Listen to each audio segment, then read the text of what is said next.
यह है मकबूजा बलूचिस्तान। आज जुम्मा 2 फरवरी साल 2024 है। बलूचिस्तान टुडे से आज की इलाकाई खबरों के साथ मैं हूं आपका मेजबान इलियास बलोच। बलूचिस्तान भर में पाकिस्तानी फोर्सेज पर 30 बम रॉकेट हमले किए गए। जिबरी गुमशुदगियों के खिलाफ तुरबत सामी बसनी में धरने जारी। शाहराहें ब्लॉक लवाहिकी चौक पर अपने प्यारों की बाजियाबी के लिए धरना दिए बैठे हैं। ऑपरेशन दर्रे बोलान में 12 फिदाइन समेत 385 सरमाचारों ने हिस्सा लेकर 78 दुश्मन अहलकार हलाक किए। BLA पंजगूर वशबोद पुलिस थाना के हदूद पारदान कौर से 2 अफराद की नाशें बरामद। पुलिस राय के मुताबिक नाशों की शनाख्त अकरम वलद असलम, अब्दुल मालिक वलद अब्दुल अहद के नाम से हुआ है, जो वशबोद के मकामी बताए जाते हैं। दुखी मजदूर अगवा, कोयला कानून में पर्चियाँ तकसीम, काम बंद करने की धमकी दी गई। दुखी में फायरिंग से असलम खान न्याजी नामी ड्राइवर कतर। मस्टंग रोड हादसे में एक शख्स हलाक हो गया। कोयटा सिविल अस्पताल में रखी गई सलाल की नाश बुरसा के हवाले नहीं किया जा रहा, बुरसा की शिकायत। कोयटा के इलाका कमरानी रोड पर धमाका। पुलिस राय के मुताबिक धमाका कचरे के ढेर में हुआ, कोई जानी नुकसान नहीं हुआ। कोयटा में न्यू सब्जल रोड पर होटल के करीब भी बम धमाका हुआ, जिसमें 2 अफराद जख्मी हो गए। जिला वारान में मुख्तलिफ मकामात पर पाकिस्तानी फोर्सेज चौकियों को निशाना बनाया गया, जिनमें पीरांदर, कनेरव, जरांकोल और चौको शामिल हैं। इस तरह मशके तंक और भुंडकी में भी फोर्सेज चौकियों को रॉकेट लॉन्चर और दीगर असलह से निशाना बनाया गया। अलावजी केज के मुख्तलिफ इलाकों में 7 फोर्सेज चौकियों को बम और रॉकेट हमलों में निशाना बनाया गया। तफसीलात के मुताबिक इलाका होशाब में गुज़िश्ता रात 11 बजे के बाद नामालूम सिमत से फोर्सेज कैंप पर 1 दर्जन के करीब रॉकेट फायर किए गए। धमाकों से इलाका गूंज उठा। जिला केज के मरकजी शहर तुरबत में जुमेरात को गुलाम नबी चौक पर फोर्सेज को बम का निशाना बनाया गया और फायरिंग की गई, जिसमें एक शख्स जख्मी हुआ। तुरबत में पार्क होटल के करीब दस्ती बम हमला और फायरिंग का वाक़या पेश आया, जबकि तुरबत के इलाका गिना में नामालूम अफराद ने फायरिंग की। इस हवाले से किसी नुकसान की इतला नहीं मिली है।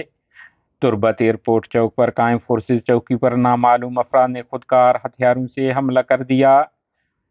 उधर केज के इलाका जमुक गरकोप में रात गए नामालूम अफराद ने फौजी कैंप पर रॉकेटों और भारी हथियारों से हमला किया। इस तरह गुज़िश्ता रात 10:40 पर तजाबान में फौजी चेक पोस्ट पर रॉकेट लॉन्चर और सनाए पर से हमले किए गए। पंजगूर के इलाका चितकान में DC ऑफिस पर दस्ती बम हमला किया गया। पुलिस राय के मुताबिक दस्ती बम DC ऑफिस के सैन में गिरकर फट गया, ताहम धमाके में किसी किस्म का नुकसान नहीं हुआ।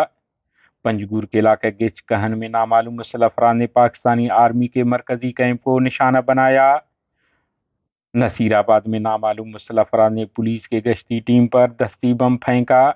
इस तरह जाफराबाद डेरा अल्लाह यार में मरकजी शाहरा भट्टी होटल के करीब गिरकर धमाका हुआ, जिसमें 3 अफराद जख्मी हो गए।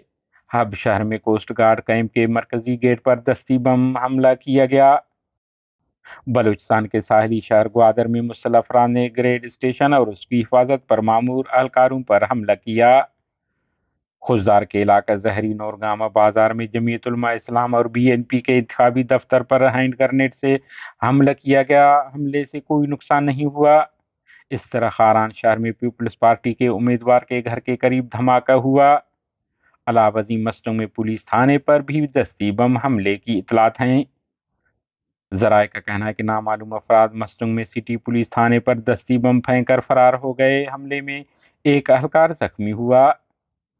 बलोच लिबरेशन आर्मी के तर्जुमान GN बलोच ने जारी बयान में कहा है कि ऑपरेशन दर्रे बोलान 29 जनवरी से 31 जनवरी तक 2 दिन जारी रहने के बाद कामयाबी के साथ अपने मतलूबा अहदाफ हासिल करने बाद पाए तकमील तक पहुंची। ऑपरेशन दर्रे बोलान में BLA के 4 मुख्तलिफ यूनिटों के 385 सरमाचारों ने हिस्सा लिया, जिनमें BLA के फिदाई यूनिट मजीद ब्रिगेड के 12 फिदाइन भी शामिल थे। बाकी यूनिटों में Fateh squad, special tactical operations squad, STOS और इंटेलिजेंस विंग शामिल थी। तर्जुमान ने कहा है कि बलूच लिबरेशन आर्मी को ऑपरेशन दर्रे बोलान के दौरान बलूच राजी आजोई संगर ब्रास के इत्तेहादी तंजीमों की भरपूर मदद ताउन हासिल थी, جو بلوچ قومی اتحاد اتفاق کی تاریخ میں ایک سنگ میل کی حیثیت رکھتا ہے۔ انہوں نے کہا ہے کہ اس بد تہذیب دشمن کو ہم براہ راست یہ پیغام دینا چاہتے ہیں کہ ہم سب کچھ دیکھ رہے ہیں کہ تم نے ہماری بلوچ ماؤں بہنوں کے ساتھ اسلام آباد کی روڈوں پر کیا کچھ نہیں کیا۔ آپریشن درہ بولان کا دوسرا مقصد عالمی مقتدر قوتوں تک اپنی آواز پہنچانا تھا، جس میں ہم کامیاب ہو گئے۔